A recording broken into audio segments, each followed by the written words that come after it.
How did Sweden, once one of Europe's greatest military powers, become a neutral country with minimal foreign influence? You might wonder how a small nation that dominated Northern, Central, and Eastern Europe fell so far from its glory days. Was it a series of bad decisions or simply bad luck? In this video, we'll explore the rise and fall of Sweden's empire and answer why it went from one of the most powerful nations to a country that avoids foreign entanglements. In the 16th century, Sweden was a small and underpowered nation, often under the thumb of its larger neighbor, Denmark.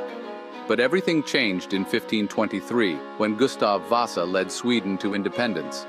This was the start of Sweden's ascent to power. The country was able to amass wealth in a unique way. Most of Sweden's peasants were free and paid taxes directly to the crown, unlike other nations where local lords took a cut.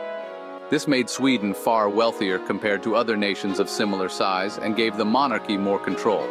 Additionally, Sweden embraced Protestantism, seizing the wealth of the Catholic Church, further boosting their finances. With this influx of wealth, Sweden transformed its military, emphasizing a mix of better firearms, logistics, and tactics, which gave them the upper hand in battle. By the early 1600s, Sweden was one of the dominant powers in Europe, controlling vast territories from the Baltic Sea to parts of Russia. But the military success came with a major flaw. It was incredibly expensive to maintain. Sweden funded its campaigns through two main methods: receiving payments from third-party countries like France, or plundering others in war and gaining compensation in peace treaties. For a while, this system worked, but eventually, it began to fall apart. Sweden's military success and territorial expansion began to strain its resources, and the tipping point came during the Great Northern War in 1700. The war marked the beginning of Sweden's downfall. Russia, Denmark, and other powers saw an opportunity and attacked.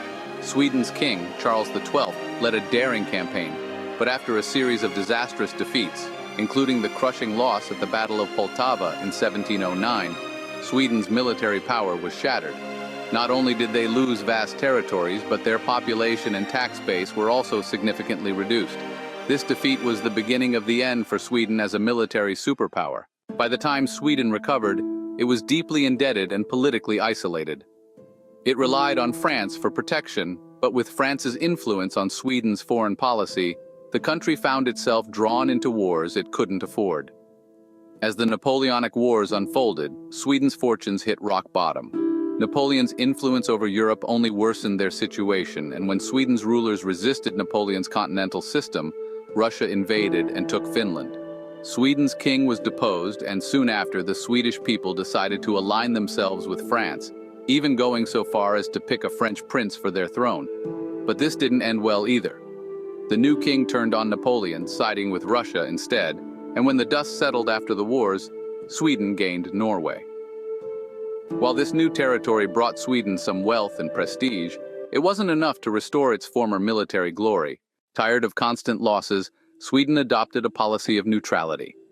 Over the next century, this policy kept the country safe, but also marked the end of its days as a military powerhouse. So how did a nation that once controlled vast parts of Europe become a neutral country with little international influence?